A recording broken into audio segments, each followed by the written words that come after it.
रामकृष्ण आहे माऊली. माऊली आपल्या सगळ्यांचं संत वचनामृत या प्रासादिक वाणीचे चॅनल आहे. या चॅनलमध्ये आपल्या सगळ्यांचं मनपूर्वक खूप खूप स्वागत आहे. अनेकांनी या चॅनलला सबस्क्राईब केलेलं आहे, व्हिडिओला लाईक केलेलं आहे, चांगल्या चांगल्या कमेंट्स सुद्धा या ठिकाणी उपलब्ध मिळालेले आहेत. तर अजून पण जे कोणी लोक हे व्हिडिओ पाहतायत आणि ज्यांनी अजूनही आपल्या चॅनलला सबस्क्राईब केलेलं नाही त्या सगळ्यांना माझी विनंती आहे की खाली सबस्क्राईबचं बटन आहे, त्या सबस्क्राईबच्या बटनला आपण सगळ्यांनी टच करावं आणि तसेच पुढे बेल आयकॉन असतो त्याला पण आपण टच करावं, जेणेकरून येणाऱ्या प्रत्येक नवीन व्हिडिओची नोटिफिकेशन तुम्हाला भेटून जाईल. आणि या श्रीमद भगवद्गीतेच्या या ज्ञानसागरामध्ये आपण प्रत्येक जण एकमेकाच्या हाताला धरून हा भवसागर तरुण जाण्याचा एक प्रयत्न तरी आपण सगळ्यांनी करूया.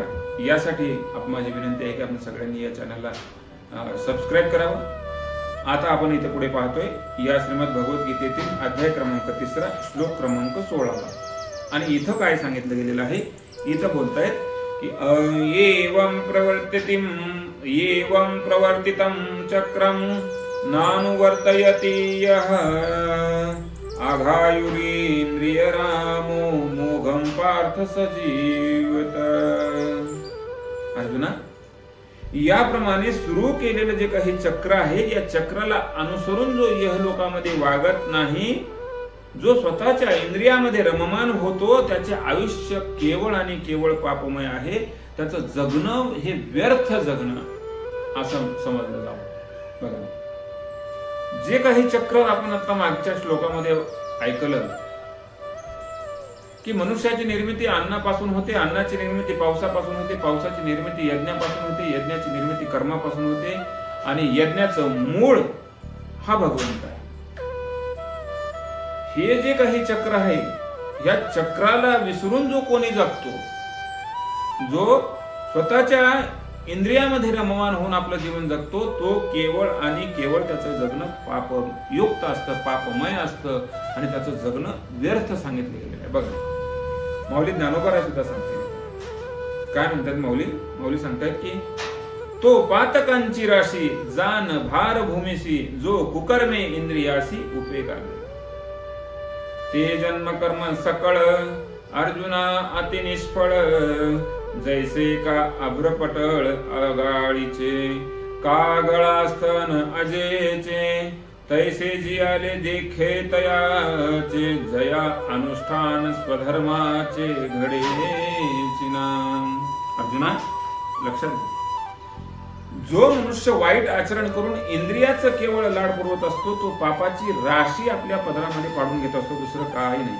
आणि असा जो मनुष्य आहे तो या भूमीला भार आहे असं समजावं. जसं पावसाळा सोडून इतर वेळेला आलेले जे आकाशामध्ये ढग असतात ते ढग काहीच कामाचे नसतात, त्याप्रमाणे अशा पापमय जीवन जगणाऱ्याचं आयुष्य असतं. किंवा आणखी पुढे जाऊन सांगितलं की शेळीच्या गळ्याला सुद्धा स्तन असतात, आधास्तन.